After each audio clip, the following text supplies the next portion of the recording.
అధ్యాయము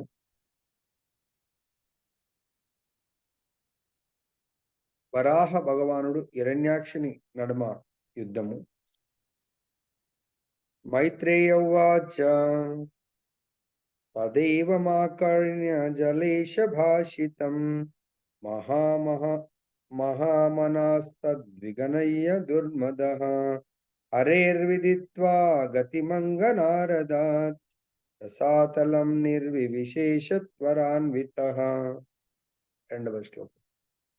దదర్శ తత్రాభిజితం మృదరాధరం ప్రోన్నీయమానావనిమగ్రదం శ్రేయా ముష్ణంతమక్ష్ణా స్వరచోరుణాశ్రియా జిహాస చాహో వనగోచరో మృగః అహైనమేహగ్నమహీం విముంచనో రసౌకసాం విశ్వసృజేయమర్పితా న స్వస్తి యాస్యస్య నయామమేక్షతః సురాధమాసాదిత సూకరాకృతే. తాత్పర్యము భాష్యము శ్రీల ప్రభుపాదుల వారు రచించారు. ఓం అజ్ఞానతిమిరాంధస్య జ్ఞానాంజనశలాకయా చక్షురున్మిలితం యేన తస్మై శ్రీ గురవే నమః. నమో విష్ణుపాదాయ కృష్ణప్రేష్ఠాయ భూతలే శ్రీమతే భక్తి వేదాంత స్వామినితి నామినే.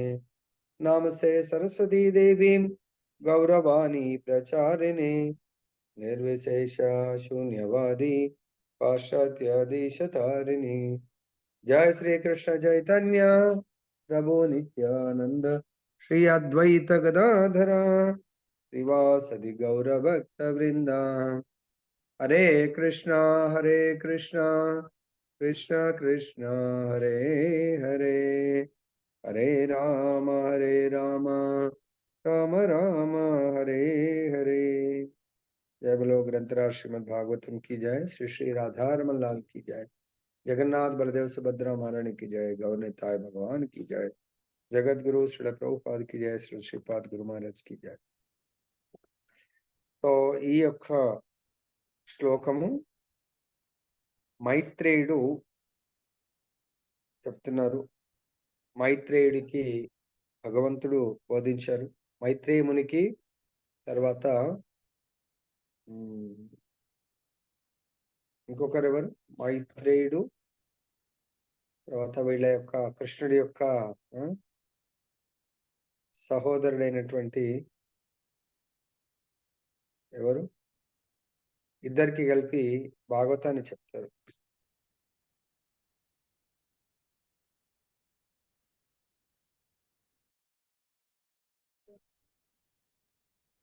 ఉద్ధవుడు మరియు మైత్రేయుడికి. ఉద్ధవుడికి భాగవతం చెప్పడానికి కారణము దేని కొరకు ఉద్ధవుడికి భాగవతం చెప్తారు?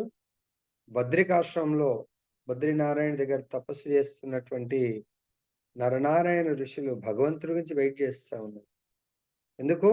ఈరోజు మార్నింగ్ మనకు వచ్చింది భగవత్ కథామృతం భగవంతుడి ద్వారా వినడానికి, భగవద్ దర్శనం చేసుకొని భగవంతుడి ద్వారా వినడానికి. సో భగవంతుడు అయితే ఇంకా ఇక్కడ లీలల్లోనే సమయం సరిపోయింది, ఇంకా ఆయన వెళ్ళిపోయే సమయం ఆసన్నమైందని ఉద్ధవుడికి భాగవతాన్ని బోధిస్తూ నువ్వు వెళ్ళి నీ కర్తవ్యం. ప్రతి ఒక్కరికి భగవంతుడి యొక్క శుద్ధ భక్తులకు భగవంతుడు ఎప్పుడు సమ్ సేవా సలాట్ చేస్తారు. అదేవిధంగా భగవంతుడి యొక్క శుద్ధ భక్తుడు ఆచార్యుడు కూడా తనని నమ్ముకున్న వాళ్లకు సేవలను అలాట్ చేస్తారు. భగవంతుడు సేవనిస్తాడు, భగవంతుడి శుద్ధ భక్తుడి రూపంలో ఉన్నటువంటి ఆచార్యుడు సేవనిస్తాడు. తేడా ఏముంది? ఇక్కడ ఆచార్యుడు కూడా భగవత్ స్వరూపము.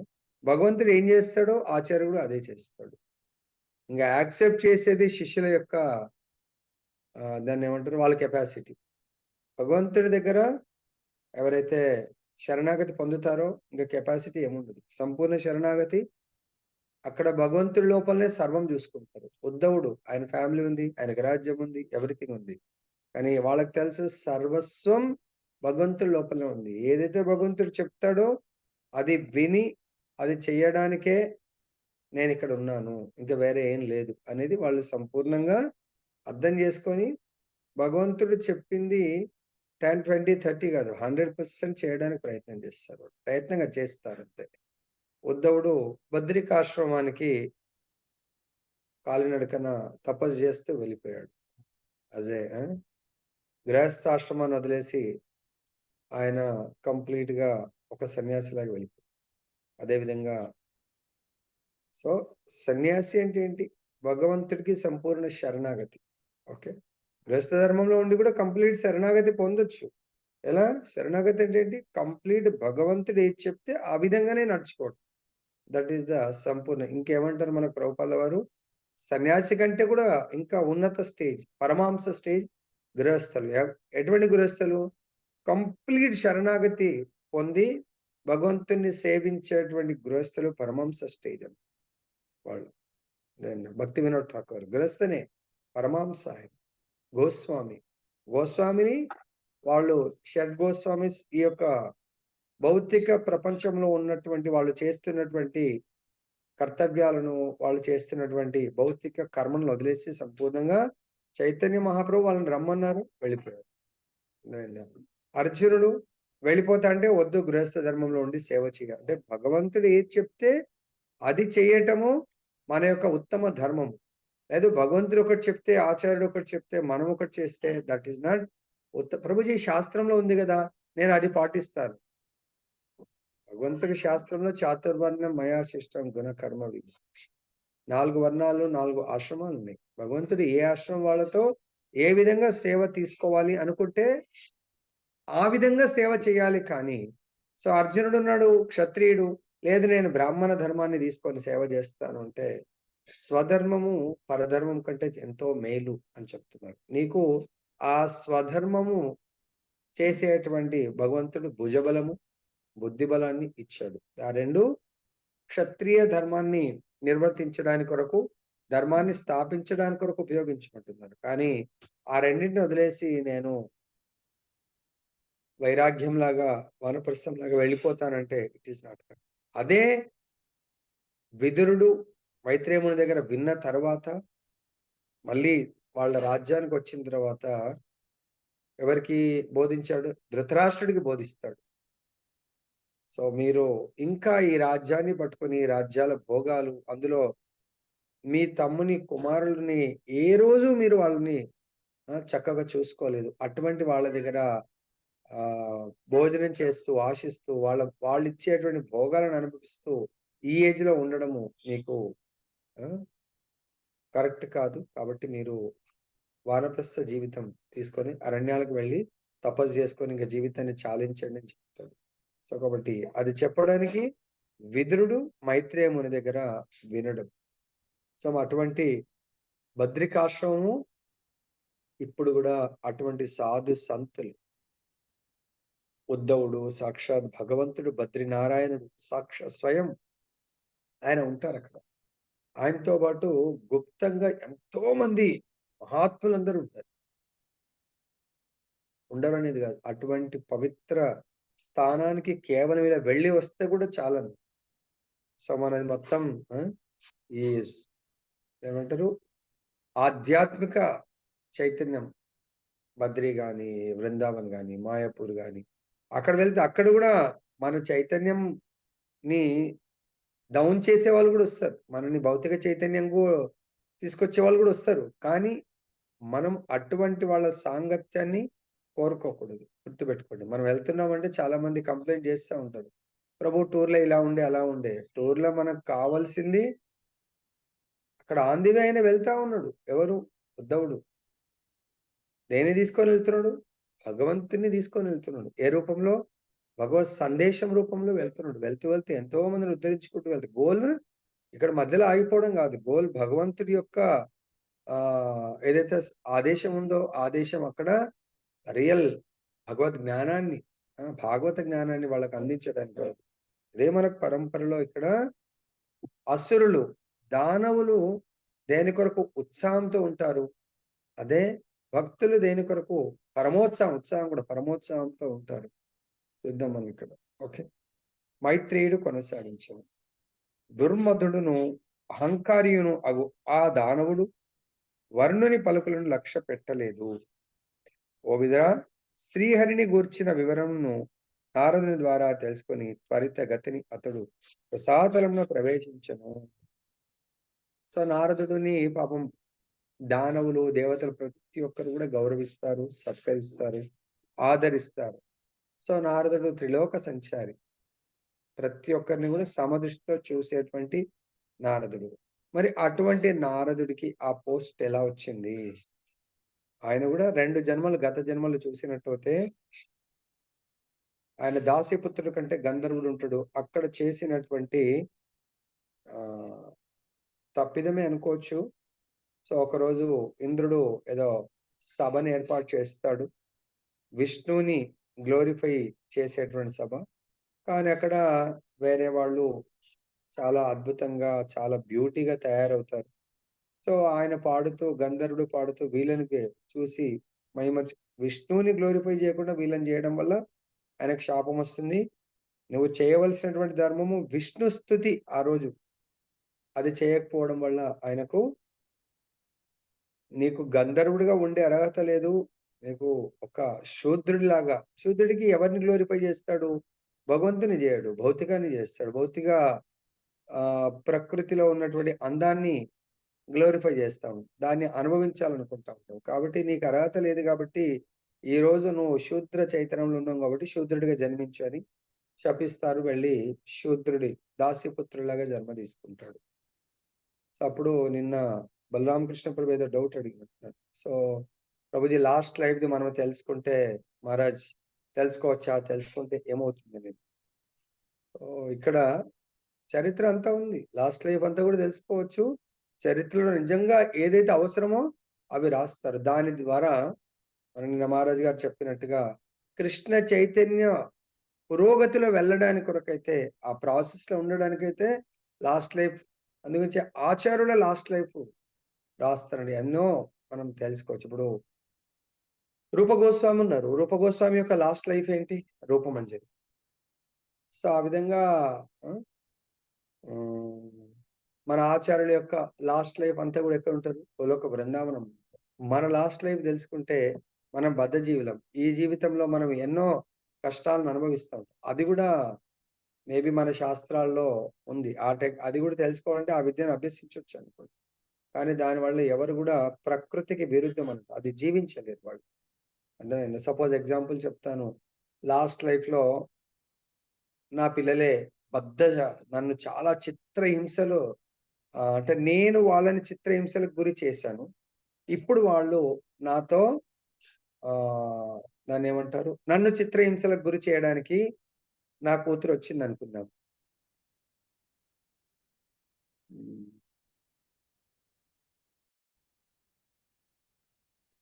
హిరణ్యాక్షుడు, హిరణ్యకశిపు యొక్క చరిత్ర తెలుసు. లాస్ట్ లైఫ్‌ది. ఆచార్యుడు రాసేసిండు. యాజ్ ఇట్ ఈస్‌గా. ఎందుకు? లాస్ట్ లైఫ్ ఏంటి? జయ విజయులు. ఈ లైఫ్ ఏంటి? వాళ్ళకు చతుర్ కుమారుల యొక్క శాపం వల్ల హిరణ్యాక్ష, హిరణ్యకశిపు కవలలు. నెక్స్ట్ లైఫ్ గూడా తెలుసు. రావణ, కుంభకర్ణ. ఆ నెక్స్ట్ లైఫ్ గూడా తెలుసు. జరగబోయేది గూడా తెలుసు. మొత్తం చరిత్ర తెలుసు. దాంట్లో దేనితో ముడిపడి ఉంది? భగవంతుడితోనే కనెక్టివిటీ. కాకపోతే భక్తులని హింసించేటువంటి అది రాయడం జరిగింది. సో, భక్తులు ఆహ్, వాళ్ళ యొక్క దురాగతాల్ని అనుభవించడానికి కూడా రెడీగా ఉన్నారు. ఎందుకు? భగవంతుడు రాబోతున్నాడు కాబట్టి. భగవంతుడు రాడు. సో, వీళ్ళ వల్ల మనకు భగవద్ దర్శనం దొరకబోతుంది. సో, ఇక్కడ ఏమన్నాడు? "ఓ విదురా" అతను అంతకుముందు మనం నిన్నటిదేంటి? వర్ణుడి యొక్క ఉపదేశం. హిరణ్యాక్షుడికి వర్ణుడి యొక్క ఉపదేశము. ఈ దానవుడు వర్ణుని పలుకులను లక్ష్య పెట్టలేదు. వర్ణుని పట్టించుకోలేదు. కానీ నారదుడి ద్వారా తెలుసుకొని అతను భగవంతుడు రసాతలంలో వరాహ రూపంలో ఉన్నాడని చెప్పి తెలుసుకొని అక్కడికి ఆయన ఉత్సాహంతో ఆయన కోరికేంటి? వర్ణుడి దగ్గర వెళ్లి వర్ణుడు భక్తుడు, భగవంతుడి సేవకుడు. ఆయనేమని కోరుకున్నాడు? ఆయననే సంబోధిస్తాడు. "ఓ దేవదేవా! నాకు మీతో యుద్ధం చేయాలని కోరిక ఉంది." ఆయనంటాడు, "నేను యుద్ధం చేయలేను. ఎందుకంటే ఈయన కెపాసిటీ తెలుసు. సో, కాబట్టి నీకు తగ్గట్టు వాడు ఆ విష్ణువే. కానీ గుర్తుపెట్టుకో కండిషన్. ఆయనతోని యుద్ధం చెయ్యాలనుకుంటే నీ శరీరము ఎట్లాగో నశిస్తుంది. కాకులు, గద్దలకు ఇసిరి పారేసే విధంగా మారుతుంది. నీ శరీరంతో ఇంత నువ్వు మోహితుడై శరీర బలం పైన నువ్వు ఇంత అహంకారి, గర్వంతో ఉన్నావు కాబట్టి సో అది నీ మృత్యువు తర్వాత కాకులు గ్రద్దలకు పారేయబడుతుంది. సో భాష్యము వాళ్ళ యొక్క పరముత్సాహం హరే దుర్మార్గులు కృష్ణ గురుజీ, దండోత్ ప్రణామ్ గురుజీ.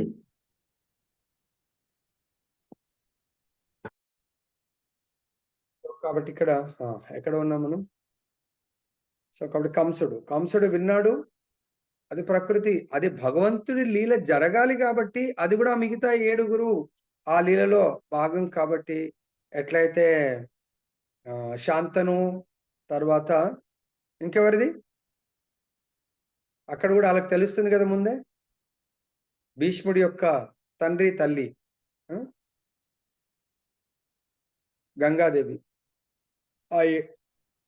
ఆయన కూడా ఆ మొదటి 7 సంతానాన్ని 6 సంతానాన్ని నేను నా సంతానాన్ని నువ్వు పుట్టిన శిశువుని ఏమన్నా చేస్తాను ఒప్పుకుంటాడు. కానీ భీష్ముడిని ఇంకా ఆపేస్తాడు, వెళ్ళిపోతాడు. అలా ఫ్యూచర్ని తెలిస్తే మనం ఇంకా అది కంటిన్యూ చేయలేమన్నా. సో ఇక్కడ కూడా వీళ్ళు రాక్షసులు అంటే దానవులు, వాళ్ళు దేని కొరకు పరమోత్సాహంతో ఉంటారు అంటే భగవంతుడితో పోరు కొరకు, భగవద్భక్తులతో పోరు కొరకు. సో వాళ్ళు చాలా ఉత్సాహాన్ని కనబరుస్తూ ఉంటారు. సో మరి అది మనకు కూడా అటువంటి క్వాలిటీస్ ఉన్నాయా లేదా అంటే భగవంతుడు ఎక్కడ ఉన్నాడో తెలుసుకుంటాడు. ఎవరు? నారదుడి ద్వారా. సో నాకు ఆల్రెడీ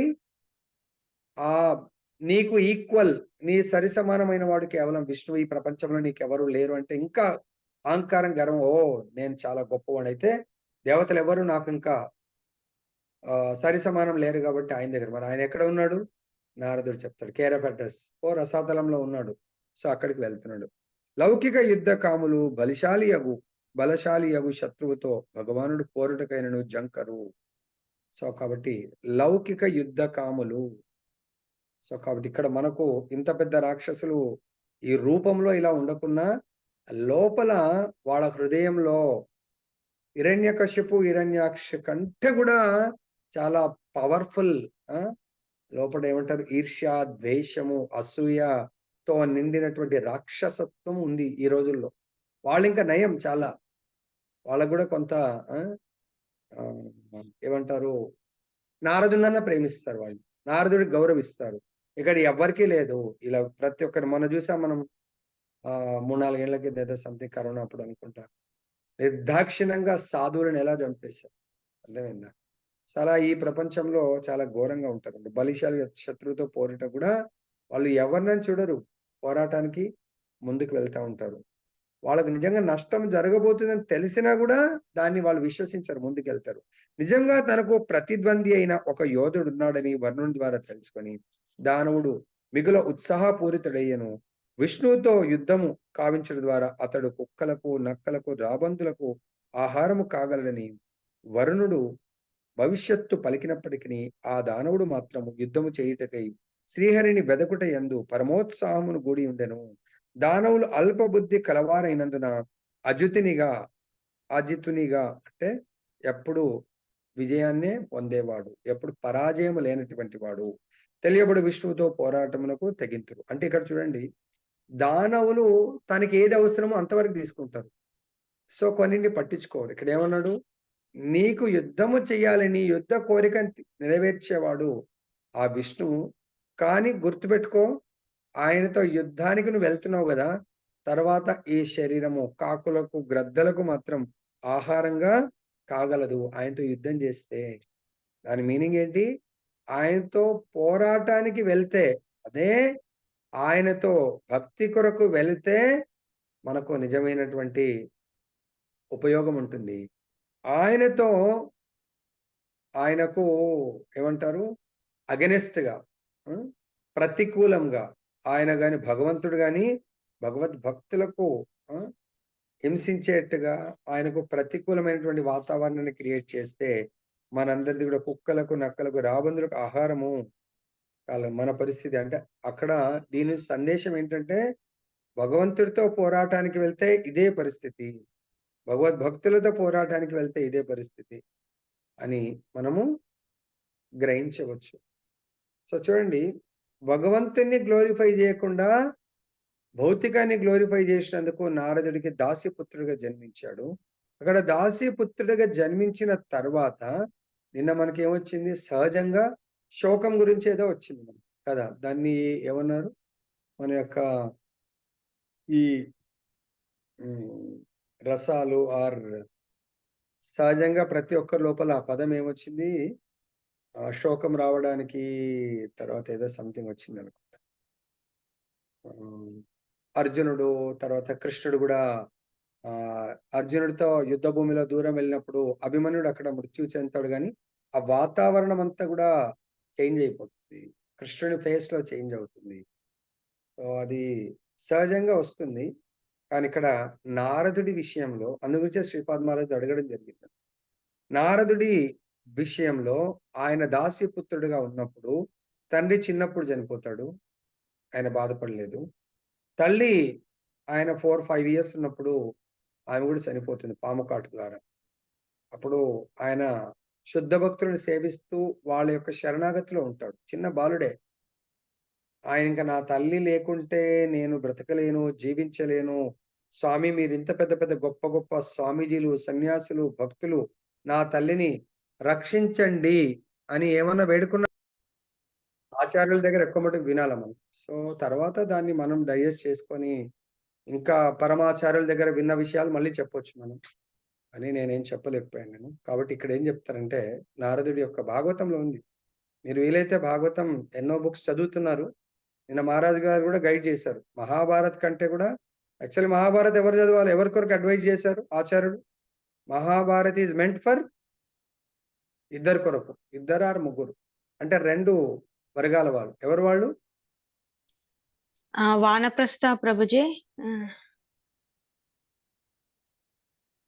ఇంకో కేటగిరీ గుర్తులేదు ప్రభుజీ. కాదు వానప్రస్థ మాతాజీ. అనుకుంటా. వానప్రస్థ గానే గాదు. మహాభారత్ వానప్రస్థ గానే గాదు.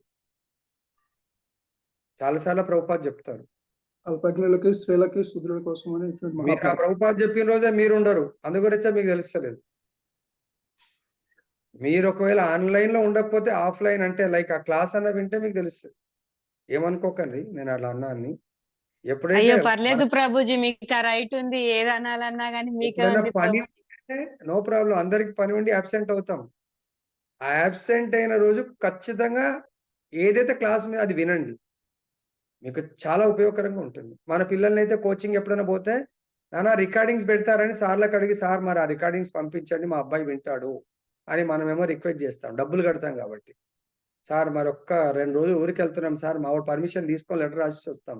అమ్మ మళ్ళీ ఎట్లా అంటే, "ఏం పర్వాలేదు సార్ కొంచెం ఏమనుకోకుండా దయచేసి ఆ రికార్డ్ ఉంటాయమ్మా." మనం ఫోర్స్ చేస్తాం. మన ఎంబట వస్తున్నా, "ఏ నాన్న ట్రావెల్‌లో నువ్వు విను, నువ్వు విను మేము మాట్లాడతాం నువ్వు విను ఫస్ట్." ఫోర్స్ చేస్తాం. ఇక్కడ మననెవరు ఫోర్స్ చేస్తాడు? గురువుగారు ఫోర్స్ చేస్తే గురువుగారికి అసలు ఈరోజు పొద్దున వచ్చినట్టుగా అసలు కనబడం. గురువుగారి దగ్గర రాము. కాకుంటే ఎవరికి నష్టం జరుగుతుంది. గురువుగారి క్లాస్ కాదు. భగవంతుడి మనకు చెప్తున్నాడు. అయితే స్త్రీ శూద్రుల కొరకు ఉంటే ఇంకా ద్విజబంధు కూడా ఉండొచ్చు. స్త్రీ శూద్రుల కొరకు మహాభారతం. ఎందుకంటే వాళ్ళ యొక్క కాన్షియస్ ఇంప్రూవ్ అవ్వడానికి కొరకు. అందులో నిన్న మహారాజు గారు కూడా చెప్పారు పాలిటిక్స్. అంటే మనం పాలిటిక్స్ వల్ల నష్టపోతామా? లాభం జరుగుతామా? ఎట్లుంటుంది అనేది వినమంటారు. దానికంటే హైయర్ స్టేజ్ భాగవతం. ఇక్కడ భాగవతంలో నారదుడు వస్తుంది. నారదుడు ప్రతిసారి న్యాచురల్ అట్రాక్షన్ సాధువుల దగ్గర పరిగెడతా ఉంటాడు. చిన్న బాలుడే. వాళ్ళు ఎక్కడ వెళ్తే అక్కడ నేను కూడా చిన్నప్పుడు అలా 4 ఇయర్స్ ఉన్నప్పుడు 4, 5 ఇయర్స్ ఉన్నప్పుడు చిన్న ఎగ్జాంపుల్ చెప్తున్నాను. మా ఇంటి దగ్గర అప్పుడు ఇప్పుడైతే మన పిల్లల్ని పంపట్లేదు. వాళ్ళెళ్ళట్లేదు. గణేష్ మండలి హనుమాన్ టెంపుల్ మీద గణేష్ కూర్చోబెడితే సో, ఇంట్లోళ్ళకి పెద్ద ఏముంటది పాపం వాళ్ళంతా పని చేసుకో పొద్దున్నే పని చేయాలా, డే అంతా పని చేయాలి. వాళ్ళకి పెద్ద ఇంట్రెస్ట్ ఉండేది కాదు. మాకేముంది చిన్నప్పుడు 4, 5 ఇయర్స్ ఎప్పుడు హనుమాన్ టెంపుల్ దగ్గర గణేష్ అంటే పండగే ఇగ ఆ రోజు. ఆ 10, 9 రోజులు ఫుల్‌గా అక్కడే రాత్రి 9, 10, 11 ఈవెన్ 12 వరకు కూడా ఉంటుండే అక్కడ. అంత చిన్న ఏజ్‌లోనే. మళ్ళీ ఎవరన్నా ఇంక ఫ్రెండ్‌షిప్ చేసుకొని ఆ ఇంటికి మళ్ళీ రావాలంటే అప్పట్లో అంత డెవలప్‌మెంట్ లేదు. ఏం లేదు. అలా మనకు కానీ కొన్ని సార్లు ఆపేస్తుండే. అంత చిన్న ఇంతకుముందు కూడా చెప్పాను. హరికథ అవి జరుగుతా ఉంటే, అమ్మ నేను వెళ్తా అని చెప్పి పక్క వాళ్ళతో ఫ్రెండ్‌షిప్ చేసుకొని వెళ్తుండేను. సో, కానీ లక్కీ ఏందంటే మా మదర్ నేను అదృష్టవంతుడు ఎప్పుడు ఆపలేదన్నట్టు. ఓకే. పక్కోళ్ళకి కొంచెం వచ్చేటప్పుడు తీసుకురండి, చేయండి అని చెప్తుండే. సో, అందువల్ల ఈరోజు ఆ కొంచెం సీడ్ వల్ల దానివల్ల ఈరోజు కొంచెం ఇంట్రెస్ట్, కొద్దిపాటి ఇంట్రెస్ట్ 1% ఆర్ 0.5% ఏదైనా శ్రద్ధ కలిగిందేమో అనిపిస్తుంది. సో ఇక్కడ వాళ్ళ అమ్మ ఏంటంటే సాధువులతో వెళ్తా అంటే, ఆ పిల్లలు లేదు మనం ఇక్కడే ఉండాలి, మళ్ళీ నువ్వు చిన్నవాడివి అని ప్రతి దగ్గర సాధువులతో ఎక్కడైనా వెళ్ళాలంటే ఆపేస్తారు. న్యాచురల్ ఏంటంటే సాధువులు వెంబడి వెళ్ళాలా. ఈమె కోరికంటే అసలే వాళ్ళ హస్బెండ్ వెళ్ళిపోయాడు, తండ్రి లేడు. మళ్ళా ఆమెకేంటి నాకున్న ఒక్క ఏమంటారు కంపెనీ, నాకు వీడొక్కడే కదా, వీడిని వదులుకున్నా అంటే వీడు కూడా అలా సాధువులాగా అయిపోతే నా పరిస్థితి ఏంటని ఆపుతా ఉండేది. ఈమె కొరకు వాడిని ఆపుతుంది. సో వాడు కూడా అలా అయిపోతే ఇంకా నా పరిస్థితి ఏంటి అని చెప్పేసి. సో కాబట్టి ఆ నారదుడి యొక్క కోరిక నెరవేరకుండా అయిపోయేది. ఎప్పుడు కూడా చిన్నోడు తల్లి బలవంతం చేస్తే ఆగిపోయేవాడు. ఎప్పుడైతే తల్లి వెళ్ళిపోయిందో భగవంతుని ప్రే చేస్తాడంట. స్వామి నిజంగా నేను ఈ యొక్క శుద్ధ భక్తులకు చేసేటువంటి భక్తి పట్ల ప్రసన్నమైనట్టున్నావు తండ్రి. సో కాబట్టి నాకున్నటువంటి ఒక్క అడ్డంకిని కూడా తొలగించావు. సో నేనిప్పుడు మీకు చాలా చాలా ధన్యవాదాలు తెలియపరుస్తున్నాను.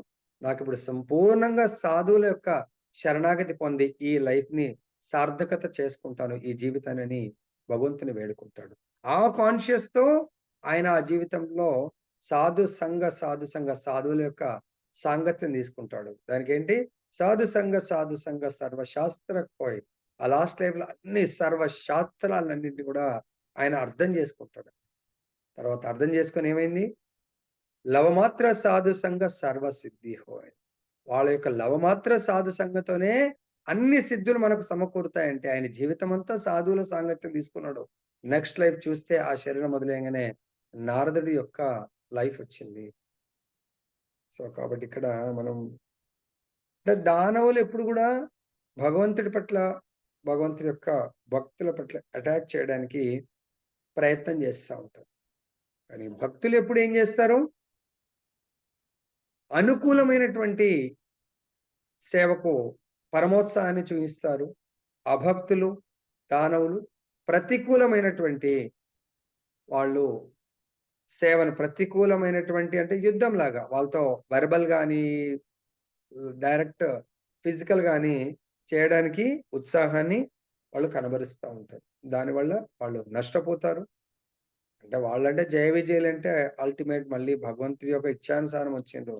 కానీ మనం బద్ధజీవులం, భగవంతుడి ఇచ్ఛానుసారం రాలే. దయచేసి వాళ్ళని అనుకరించకండి. మనం అనుకరించాలా ఉత్తమ భక్తులు, మహాజనుడు ప్రహ్లాదుని, నారదుని, మనం గృహస్థులం కాబట్టి జనక మహారాజుని. సో కాబట్టి అలా గృహస్థులు, బలి చక్రవర్తి ఆయన రాక్షస రాజు పేరుకు ఎటువంటి దాన ధర్మాలు చేస్తాడు ఆయన. ఆ విధంగా మనము ధర్మరాజుని, రామచంద్రుణ్ణి, సో ఇలా మనము ఉత్తమ భక్తుల్ని భగవంతుడి యొక్క మానవ లీలలో భగవంతుడు ఎలా చేశాడు అటువంటి మనం వారి యొక్క ఆదేశాలను, వారి యొక్క దివ్య కర్మలను మనము శ్రవణం చేస్తూ అటువంటి జీవితాన్ని గడపడానికి మనం ప్రయత్నం చేయాలి. నెక్స్ట్, ధరణిని దర్శాంగమున మోహిచున్న వాడును, అరుణ నయనములతో తన తేజస్సును హరించుచున్నవాడును అగు వరాహ రూపమునందున సర్వశక్తిమంతుడగు భగవానుని ఆ దానవుడు గాంచి, ఓ ఇది ఉభయచర జంతువు అనుచు నవ్వెను. భాష్యము. దేవదేవుడు వరాహావతారముగా అరుదించుటను గడిచిన ఒక అధ్యాయమున చర్చించి ఉన్నాము. జలాంతర్భాగములలో మునిగిపోయిన ధరణిని తన కోరలతో పైకి లేవనెత్తుట యందు వరాహ భగవానుడు నియుక్తుడై ఉన్న సమయమున దానవుడగు హిరణ్యాక్షుడు అతనిని కలిసెను. జంతు అని పిలుచు ఆ దేవదేవునితో పంతమాడెను. దానవులు భగవానుని అవతారములు నెరగజాలరు. మత్స్య కూర్మ వరాహాది అతని అవతారములను వారు కేవలం పెద్ద జంతువులనియే తలుతురు. చివరకు మానవ రూపం నందునను దేవదేవుని దేహమును వారు అపార్థం చేసుకొనుచు అతని అవతరణను అపహాస్యము చేయుదురు. నిత్యానంద ప్రభు అవతరణను గూర్చి చైతన్య సాంప్రదాయంలో కొన్ని మార్లు దానవ ప్రవృత్తి కూడిన అపార్థమును కలుగుచుండెను. నిత్యానంద ప్రభు దేహము ఆధ్యాత్మికమే అయినను దానవ ప్రవృత్తి గలవారు దేవదేవుని దేహమును భౌతికమనియే భావింతురు. అవజానంతి మా మూఢులైన వారు భగవానుని దివ్య దేహమును భౌతిక అయినదంచు అపహాస్యం చేయుదురు. కాబట్టి ఇక్కడ ప్రతి యుగంలో ఉన్నారు. సో రాక్షస ప్రవృత్తి ఉన్నవాళ్ళు, వాళ్ళు భగవంతుని అర్థం చేసుకోలేరు, భగవంతుడి లీలలను అర్థం చేసుకోలేరు, భగవంతుడి యొక్క అవతరణని అర్థం చేసుకోలేరు. వరాహ అవతారానికి ముందు మనకు ఆల్రెడీ మత్స్య కూర్మ సో ఆ అవతారంలో కూడా వాటిని కూడా చూసి మూర్ఖులు జంతువులతో పోల్చుకుంటా ఉంటారు. ఎందుకంటే భగవంతుడు భక్తుల కొరకు ఏ రూపానైనా కూడా తీసుకోగలుగుతాడు. మత్స్యావతారం ఎందుకు ఎత్తాల్సి వస్తుంది భగవంతుడు? మత్స్యావతారంలో సాంగ్లు ఏముంటాయి? దేవతలు దానవులు అమృతం దాగినంత మాత్రాన దేవతలు కూడా వాళ్ళ సమయం వచ్చిన వాళ్ళు వెళ్ళిపోతూనే ఉంటారు. కానీ ఇక్కడ భగవంతుడి యొక్క శుద్ధ భక్తుడు, భగవంతుడి నామం ఎంత మరి దేవతలు మరి ఆ అలాహలం నుంచి ఎందుకు రక్షింపబడలేదు? ఒక శివుడు ఎందుకు రక్షింపబడ్డాడు? శివుడు భగవంతుడి యొక్క నిత్య నిరంతరము భగవంతుడి యొక్క నామామృతాన్ని ఆస్వాదిస్తుంటాడు, తాగుతూ ఉంటాడు. అటువంటి భగవంతుడి నామాన్ని ఆస్వాదించే వాళ్ళు ఎంత గొప్ప విషాన్నైనా కూడా వాళ్ళు తాగి ఇక్కడ పెట్టుకోగలరు. లోపలికి ఎందుకు దించలేరు అంటే, మొన్న ఒక మహారాజ్ గారి గురువు గారి లెక్చర్ వింటా ఉంటే మనం కూడా గుర్తుపెట్టుకోండి, మనం ఈ యొక్క ఆధ్యాత్మిక జీవన ప్రయాణంలో మంచి అంటే భగవత్ కథామృతం భగవంతుడికి మనని భగవంతుడి యొక్క ప్రయాణంలో దగ్గరికి చేర్చే కథామృతం, నామామృతం, లీలామృతం ఏదైనా హృదయంలోకి దించండి. లేదు మనని భగవంతుడి నుంచి దూరం తీసుకెళ్తుంది, భగవద్భక్తుల నుంచి దూరం తీసుకెళ్తుంది, భగవంతుడి శుద్ధ భక్తుల నుంచి దూరం తీసుకెళ్ళేది వినొద్దు. విన్నా అది హాలాహలంలాగా ఇక్కడ ఆపేయండి. ఎందుకంటే ఇక్కడ భగవంతుడు మనకు దేంట్లో వస్తుంది? రాధారమన్ సాంగ్ లో వస్తుందా? రతన సింహాసనం మీద ఆ దేవదేవుడు ఇక్కడ కూర్చొని ఉంటాడు ప్రతి ఒక్కరి హృదయంలో. అతనికి మనము ఆ హలాహలం లాంటి ఆ విషము లాంటి సమాచారాన్ని అందించకూడదు. అర్థమైందా? అలా అందించకూడదు అంటే మనం ఈ యొక్క నాలుక మీద ఎప్పుడు కూడా భగవంతుడి యొక్క నామామృతాన్ని మనం ఆస్వాదిస్తున్నాం అనుకోని శివుడు ఎలా ఇక్కడ ఆపేశాడో మన లోపల కూడా లోపలికి వెళ్లకుండా ఆగిపోతుందంట. శివుడు ఎవరిది ఆపాడు? ఇతరులు అంటే ఈ ప్రపంచంలో ఉన్న యావత్ మానవాళి అంతా కూడా నష్టపోతుంది ఈ యొక్క ఆలాహలం వల్ల అని అంతటిని తను తీసుకొని ఇక్కడ బంధించాడు. అలానే మనం కూడా నిజమైన భక్తులు చేయవలసింది, ఎక్కడన్నా ఇలాంటి దుష్ట బుద్ధి, దుష్ట సౌండ్ వైబ్రేషన్, అలాంటి ఆలాహలం లాంటిది ఇతరుల ఎవ్వరికి కూడా అన్యాయము జరగకుండా, ఇతరులు భక్తి నుంచి దూరం వెళ్లకుండా మనం ఏం చేస్తాం? ఇతరులందరూ భక్తి నుంచి దూరం పోయేది ఎక్కువ స్ప్రెడ్ చేస్తాం. అరే భగవంతుడి దగ్గరకు వచ్చేది స్ప్రెడ్ చేయండి, ప్రచారం చేయమంటే అది చేయకుండా మనము పలానా ప్రభుజీ ఇట్లా, పలానా సత్సంగ్ ఇట్లా అది స్ప్రెడ్ చేయడానికి చాలా ఉత్సాహం చూపిస్తాం. అంటే హిరణ్యాక్షుడి లాంటి ఉత్సాహం, పరమోత్సాహాన్ని ఇద్దరు మాతయ్యలు మాట్లాడిందంటే ఆ ప్రభుజీ గురించి, ఈ ప్రభుజీ గురించి, ఆ మాతాజీ గురించి, ఆ సత్సంగ్ గురించి, అక్కడ ఇలా జరుగుతుంది, ఇది మనం చర్చించేది. అంటే దాని మీనింగ్ హిరణ్య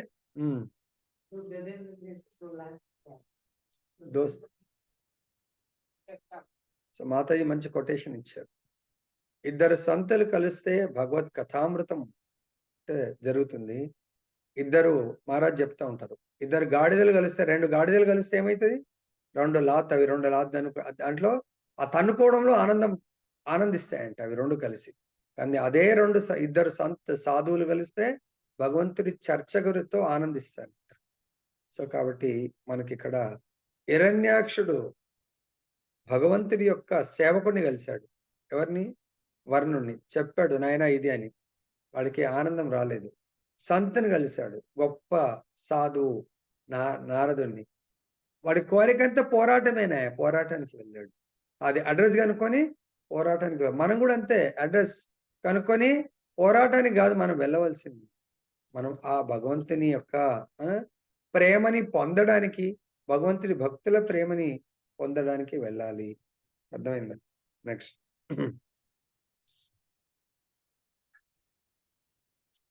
సో వీళ్ళందరూ కూడా మనం ఆచార్యులను దగ్గరగా చూస్తే తెలుస్తుంది, భగవంతుడి యొక్క శరీరము దివ్యమైంది, ఆధ్యాత్మికమైంది.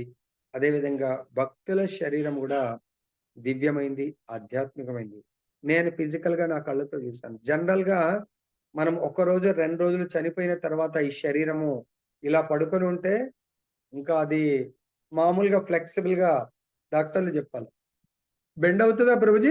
కాబట్టి గుర్తుపెట్టండి. నెక్స్ట్ దానవుడు భగవాను ఇట్లు సంబోధించను, ఓ దేవతోత్తమ సూకర రూపధారి, నేను పలుకున్నది ఆలకింపుము. ఈ ధరణి అధోలోక వాసులమగు మాకు వసగబడినట్టిది. నా నుండి తప్పించుకొని నీవు దీనిని నా సన్నిధి నుండి తీసుకొని పోజాలవు. భాష్యం. వరాహ రూపమునందున్న భగవాను దానవుడు పరిహసింపగోరినను వాస్తవమునకు పలు పదములతో అర్చించననుచు ఈ శ్లోకమును వ్యాఖ్యానించు శ్రీధర స్వామి పలికి ఉంది. ఉదాహరణకు అతడు భగవానుని వనగోచర అని సంబోధించను. వనమునందు వసించువాడు అనుట దాని భావము. కానీ జలమునందు శయనించువాడు అని దానికి వేరొక అర్థమును కలదు. విష్ణువు జలాశయనుడు కనుక దేవదేవుని ఈ విధానం చక్కగా సంబోధించవచ్చును. దేవదేవుని ఆ దానవుడు మృగ అని సంబోధించను అనగా మహర్షులచే సాధు పురుషులచే యోగులచే అతడు వాంఛనీయుడని తెలియకుండానే సూచించను. భగవానుని అతడు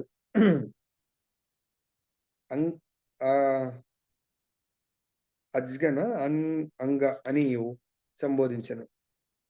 జ్ఞ అనగా జ్ఞానమని భావము. భగవానునికి తెలియని జ్ఞానము లేదు అనగా విష్ణువు సర్వము ఎరుగుననుచు పరోక్షముగా పలికనని శ్రీధర స్వామి తెలిపిరి.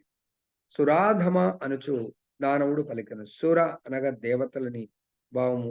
అధమ అనగా సమస్తమునకు ప్రభు అని అర్థము కనుక అతడు సమస్త దేవతలకు ప్రభు. అందుచేతనే అతడు దేవతోత్తముడైనాడు. నా సన్నిధి అని దానవుడు ప్రయోగించిన వాక్యము యొక్క అంతర్గత భావం ఏమనగా, నేను ఉన్నప్పటికీ ఈ ధరని నీవు తీసుకొని పోవా సమర్థుడవు అనుటే. నా స్వస్తి యాస్యసి అనగా కరుణతో నీవి ధరిత్రిని మా నుండి తీసుకొని కొందువేని మాకెట్టి శుభమును కలగబోదు అని భావం. అంటే చూడండి, ఇక్కడ మనం కూడా శ్రీధర స్వామి గొప్ప మహాభక్తుడు కాబట్టి అభక్తుడు సంబోధనలోంచి కూడా అంటే రెండు విధాలుగా భగవంతుని స్తుతిని మాత్రమే ఆయన తీసుకుంటున్నాడు. ఎట్లయితే హంస పాలు నీళ్లు కలిపి పెడితే కేవలము పాలను మాత్రమే తీసుకుంటుంది, నీళ్ళని తీసుకోదు. మనం కూడా మన నిజ జీవితంలో చాలా మంది మన చుట్టూ, మన ఇంట్లో, మన చుట్టూ, బయట, ఆఫీస్లో ఎంతో మంది అసుర ప్రవృత్తి కలవారు ఉంటారు. వాళ్ళతోనే సాంగత్యం చేయాల, తప్పదు మనం. కాబట్టి అక్కడ కూడా ప్రతి ఒక్కరి మాటలోంచి మనం ఏమన్నా ఎంత అద్భుతంగా తీసుకున్నాడు చూడండి. అసుర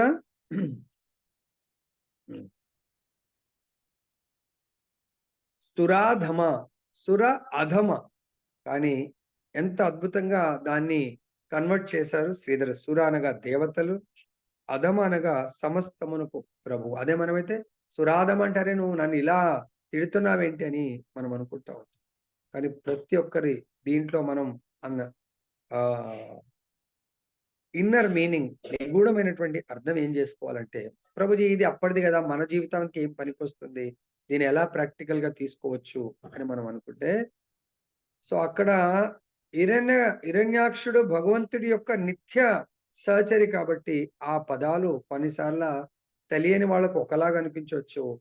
సో అతని గురించి తెలిసిన వాళ్ళు, అతని గురించి తెలియకుండా ఆయన మా రాక్షసుడు కాబట్టి సో ఈ పదాలు విష్ణువుని ఆయన నిందిస్తున్నాడని తీసుకోవచ్చు.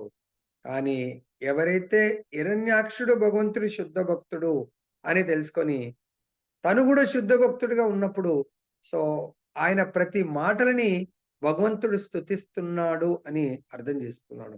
ఇక్కడ మనం కూడా ప్రభుజీ అలా ప్రతి ఒక్కరం భగవంతుడి యొక్క భక్తుల పట్ల కొన్నిసార్లు మనకు బాహ్యంగా చూస్తే వాళ్ళు భక్తుల్లాగా అనిపించరు, సింపుల్ గా ఉంటారు, వాళ్ళ వేషధారణ ఎలానో ఉంటుంది, వాళ్ళ మాటలు కూడా కొంచెం కఠినంగా చేదులాగా అనిపిస్తూ ఉంటాయి.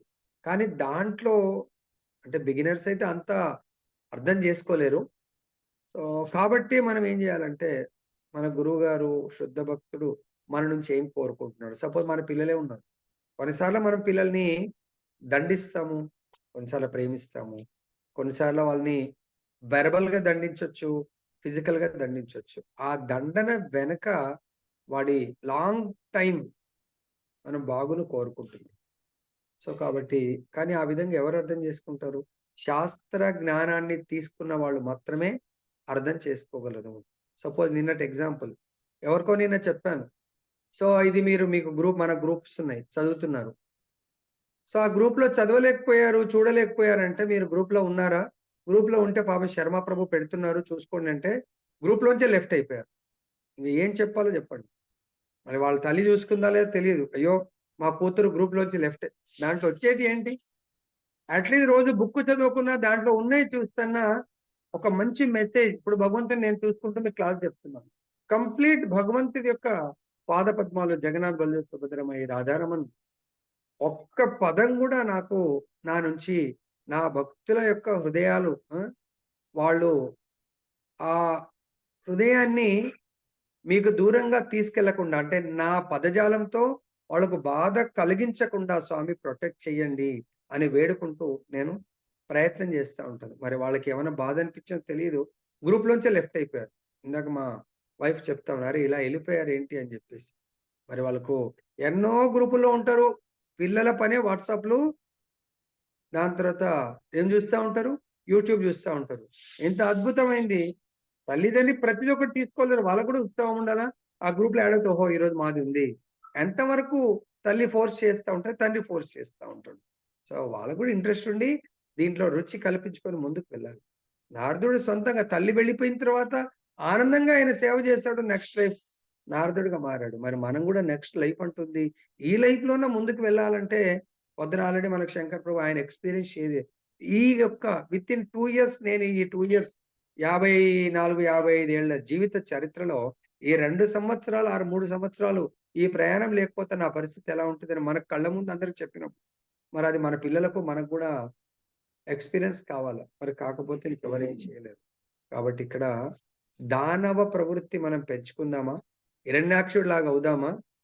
మనము హిరణ్యాక్షుడికి అపోజిట్ అయినటువంటి ప్రహ్లాదుడిలాగా, నారదుడిలాగా, హ్మ్, పాండవుల్లాగా దుర్యోధనుడు భగవంతుడిలా గుర్తించలే ఎంతమంది చెప్పినా. ధృతరాష్ట్రుడు గుర్తించలేదు. కానీ పాండవులు తల్లి చెప్పింది విని ఆ ధర్మాన్ని ఎప్పుడూ తప్పలేదు. దానివల్ల భగవత్ కృపకు పాత్రులయ్యారు. మరి మనందరికీ తల్లిదండ్రులున్నారు. కౌరవులకు కూడా తల్లిదండ్రులున్నారు. మరి వాళ్ళకేం బోధించారో తెలీదు గుర్తుపెట్టుకోండి. తల్లి లేకున్నా గూడా నారదుడు ఆ మార్గంలో వెళ్ళాడు. ధ్రువ మహారాజ్ తల్లి ఒకటే చెప్పింది. భగవంతుడి గురించి తపస్సు చెయ్యి నాన్న. భగవంతుడు నీ మొర ఆలకిస్తాడు. మరి రోజు ఇంత భగవంతుడు మనకు ఆయనకు ఒకటే ఒక్క 5 నిమిషాలు చెప్తే వెళ్ళిపోయాడు. మనకు సంవత్సరాల తరబడి భగవంతుడు మనకు బోధిస్తున్నాడు భాగవత రూపంలో. మరి మన చైతన్యం ఎక్కడ ఉంది చూడండి. ఓకే. దయచేసి దానవుల్లాగా ఉత్సాహాన్ని కనబరచకండి. ప్రహ్లాదుడిలాగా ఉత్సాహాన్ని భగవంతుని స్తుతించడానికి, భగవంతుని సేవించడానికి కొరకు. తర్వాత హరిదాస్ ఠాకూర్ పొద్దునొచ్చింది మనకు. హరిదాస్ ఠాకూర్ లాగా భగవన్ నామాన్ని చేయడానికి కొరకు. ఎవరి సమక్షంలో? శుద్ధ భక్తుల పొద్దున మనకు టైటిల్ అదే వచ్చింది. మరి అందరూ చదువుకున్నారో లేదో తెలీదు. ఎవరైతే లేరో అంత పొద్దున లేవలేదో వాళ్ళు చదువుకోండి. గ్రూప్‌లో ఉంటే చదవగలుగుతారు. మా వెంకటేష్ ప్రభుజీకి చాలా ధన్యవాదాలు ప్రభుజీ. ఎవ్రీడే ఆ సేవ చేస్తున్నారు. పాపం ఆయన బుక్కులు ఉన్నోళ్ళ కొరకు, లేనోళ్ళ కొరకు. నేను కూడా ఇమ్మీడియేట్‌గా మంగళారతి అయిపోతేనే ఫస్ట్ నా యొక్క ఇమ్మీడియేట్ కార్యం అది చూస్తాను నేను. సో, ప్రభుజీకి రోజు అనుకుంటాను థాంక్స్ చెప్పాలని. ఈరోజు సందర్భం వచ్చింది కాబట్టి చాలా చాలా ధన్యవాదాలు ప్రభుజీ. ఎక్కడున్నా గూడా ఖచ్చితంగా పెట్టడం జరుగుతుంది. ఆయన ఆ సేవని స్వీకరించాడు. దాన్ని అద్భుతంగా సేవ చేస్తున్నాడు. మనందరం ఏ టైంలో అయినా చదువుకోవచ్చది. సో, కాబట్టి మనందరము దానవ దానవ పరమోత్సాహానికంటే గూడా ఆ! దేవతా పరమోత్సాహాన్ని, దానికంటే కూడా పరమహంస పరమోత్సాహాన్ని, సో, మహాజనుల పరమోత్సాహాన్ని చూయిస్తూ జీవితాన్ని గడపడానికి ప్రయత్నిద్దాము. హరే కృష్ణ. మీ అందరికీ కూడా దండవత్ ప్రణామ్. నిరంతర శ్రీమద్ భాగవతం की जय. श्री श्री राधा रमन लाल की जय. श्री श्री जगन्नाथ बलदेव सुभद्रा माई की जय. गौर निताई भगवान की जय. जगत गुरु श्री प्रभुपाद की जय. श्री श्री सद्गुरु महाराज की जय.